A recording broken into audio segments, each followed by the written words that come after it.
சிவாய நமசிவாயம். இன்றைய காலகட்டத்தில் நம்ம சாப்பிடக்கூடிய உணவுகள் எல்லாம் நம்மளுக்கு விஷமாக மாறி நம்மளுடைய உடம்பு எல்லாம் பலகீனமாக ஆகுது.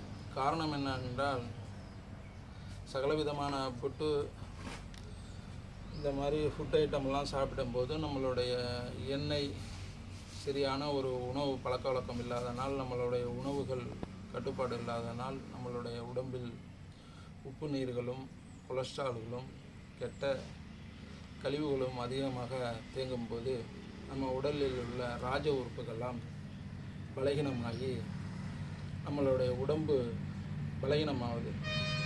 அதுபோல் அந்த காலத்தில் சித்தர்கள் செய்த முறைகள் இருக்கின்றன. இந்த போல ஒரு லேகியம் நான் செய்வதற்கு பல காலங்கள் சில பொருள்கள் கிடைக்காமல் ஒரு 8 வருஷ காலமாக போராடி இந்த லேகியம் செய்வதற்காக இப்போ தான் அந்த லேகியத்தை செய்து முடித்தேன்.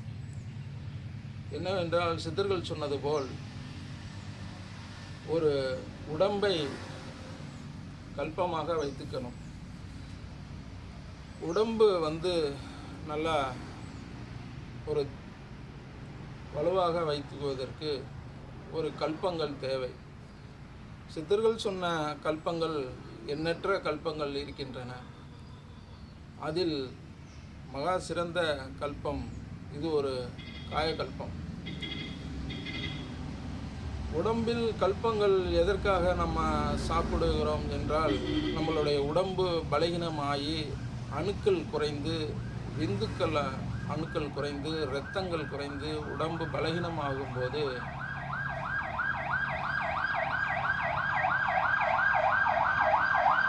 நம்ம உடம்பு சோர்வு அடைகிறது.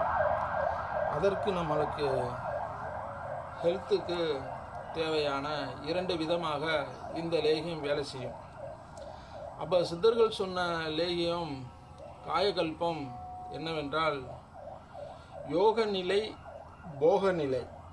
அப்போ 2ம் சேர்ந்து செய்வதற்கு யோகம் போகம், அப்போ 2ம் சேர்ந்து செய்வதற்கு இந்த லேகியம் சித்தர்கள் செய்திருக்கார்கள். அப்போ யோக நிலையில் இந்த லேகியத்தை யோக நிலைக்கு நம்ம கொண்டு போகணும் என்றால் நம்மளுடைய உடம்பு வலு பெற வேண்டும், அணுக்கள் கவுண்டிங் கூட வேண்டும், விந்துக்கள் உற்பத்தி அதிகமானாதான் யோக நிலைக்கு நம்ம மூலாதாரம் தூண்டி குண்டலினியை கிளப்ப முடியும். அதற்கு நம்ம உடம்பில் அணுக்கள் விந்து அணுக்கள் அதிகமாக இருந்தால்தான் வேலை செய்யும். அதுபோல் இந்த லேகியத்தை பாருங்கள், தேனிலேயே ஊற வைத்து வச்சுருக்கேன். இது நான் சாப்பிடுவதற்காக இது வச்சுருக்கேன். இது லேகியம். இது சுத்தமான தேனிலேயே செய்யப்பட்டது.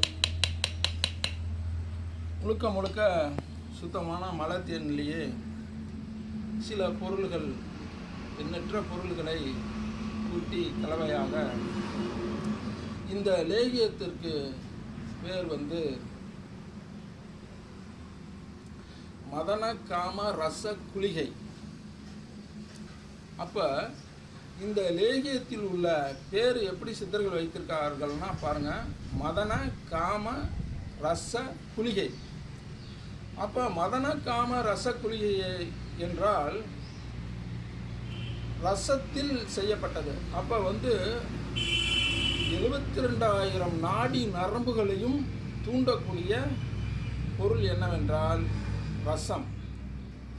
அந்த ரசம் நம்மளுடைய உடலில் உள்ள அணுக்களை அதிகமாக கூட்டும். அப்போ அந்த ரசத்தை மடித்து மருந்தாக ஆக்கி அதை கல்பமாக கொண்டு வருவதற்கு முழுக்க முழுக்க சுத்தமான தேன் தான் மாற்றும். அந்த ரசத்தை மாற்றுவதற்கு, சுண்ணமாக்குவதற்கு குரு சுண்ணம் வைத்தால்தான் ரசம் பஸ்பமாகும். அதுபோல் அந்த ரசத்தை மடித்து இந்த கல்பங்கள் ரெடி பண்ணியிருக்கோம். இந்த கல்பத்திற்கு கிட்டத்தட்ட ஒரு 50 கிராம் குங்குமப்பூ ஜம்மு காஷ்மீர்லேருந்து வாங்கி இந்த குங்குமப்பூவும் இதில் இணைஞ்சிருக்கோம்.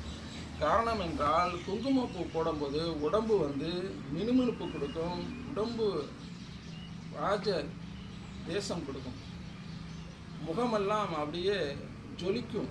காரணம் என்னவென்றால் இந்த கல்பத்தை சாப்பிடும்போது 60 வயசு கூட காரவங்க சாப்பிடும்போது 20 வயசு என்ன இளமையாக இருந்தாங்களோ 60ஐ 20 ஆக்கக்கூடிய அளவுக்கு இந்த காயகல்பத்துக்கு உண்டு. அதுதான் யோக நிலைக்கும் போக நிலைக்கும் உள்ள இந்த லேகியம். இதுதான் மதன காம ரச குளிகை. அப்போ மதன காம ரச குளிகைன்னா, மதனம்னா என்னவென்றால் காமங்கள் அதிகமாக தூண்டக்கூடியது, அணுக்களை அதிகமாக தூண்டக்கூடியது, கவுண்டிங்கை அதிகமாக தூண்டக்கூடியது. இந்த குழந்தை பாக்கியம் இல்லாதவர்களுக்கு இந்த லேகியம் சாப்பிடும்போது கவுண்டிங் அதிகமாக, கருவணுக்கள் அதிகமாக கூடி கருவணுக்களை கூட்டக்கூடியது. இந்த குழந்தை இல்லாதவர்களுக்கு இந்த லேகியம் தான் இப்போ சில காலங்களாக கொடுக்குறோம். காரணம் என்னவென்றால், இப்போ சில பேருக்கு குழந்தை இல்லைங்கும்போது கவுண்டிங் வந்து ரொம்ப கம்மியாக இருக்கும்போது கரு தெரிக்காது. அந்த கரு தெரிக்காததுக்கும் இந்த லேகியத்தை நம்ம சாப்பிடும்போது யோக நிலையும் போக நிலைக்கும் உள்ள இந்த லேகியம் சாப்பிடும்போது அணுக்கள் அதிகமாகி குழந்தை பாக்கியம் பரிபூர்ணமாக கிடைக்கும். அதுபோல் இந்த லேகியம் சாப்பிடும்போது நல்லா தூக்கம் எடுக்கும், நல்லா பசி எடுக்கும், நல்லா எனர்ஜி உடம்புல வந்து எந்த ஒரு வேலை வெட்டி செய்தாலும் சுறுசுறுப்பாக செய்யலாம். இது அதுபோல் சகலவிதமான வேலைகள் செய்யக்கூடிய ஒரு யோக கல்பம். இதுபோல தான் சித்தர்கள்லாம் செய்து வைத்து கொண்டு ஒரு புகையை தேடிக்கொண்டு அமைதியாக இந்த மாதிரி ஒரு லேகியத்தை சாப்பிட்டு கொண்டு யோக நிலையை அவங்க வந்து அடைந்திருக்கார்கள். அதுபோல் இந்த லேகியத்தை சாப்பிடுவதற்காக செய்திருக்கிறேன். சில அடியார்களும் இதை பெற்று வாங்கி சாப்பிடலாம். சில குழந்தை இல்லாதவர்கள் இதுபோல் லேகியங்கள் வாங்கி சாப்பிட்டோம் என்றால் அணுக்கள் கூடும். கருவணுக்கள் கூடும்போது குழந்தை பாக்கியங்கள் கைகூடி வரும். அதுபோல தான் சித்தர்கள்லாம் அந்த காலத்தில் கடுக்காய் என்று சொல்லி செங்கடுக்காயில் இந்த தேனை ஊற வைத்து சுத்தமான மலை தேனில் செங்கடுக்காயில் நம்ம ஊற வைத்து 12 மாதங்கள் சமாதியாக வைக்க வேண்டும். சமாதியாக என்றால் அந்த கடுக்காயையும் தேனையும் 1 கிலோ செங்கடுக்காய் சூர்ணத்திற்கு 8 பங்கு தேன் ஊற்றி நம்ம 12 மாதம் சமாதாக கீழே வைத்து எடுத்து சாப்பிட்டோம் என்றால் காயகல்பத்திற்கு உயர்வு என்று சித்தர்கள் சொல்லியிருக்காங்க. அதே போல் எண்ணற்ற இதய தேனையே, சுத்தமான தேனையே கல்கண்டாக மாற்றுவதற்கும் சமாதாக வைத்து கல்கண்டாகவும் சாப்பிடலாம். அதுபோல் நம்ம செய்யக்கூடிய முறைதான், பொருள் ஒன்றுதான், செய்யக்கூடிய முறைதான் பலவிதமான செய்யக்கூடிய கல்பம். எண்ணற்ற கல்பங்கள் இருந்தாலும் இந்த கல்பம் மதனக்காம ரசகுலிகை வந்து உயர்தரமான கல்பம் என்று சித்தர்கள் சொல்லியிருக்கார்கள். அதனால்தான் ரசம் சேர்ந்து இதை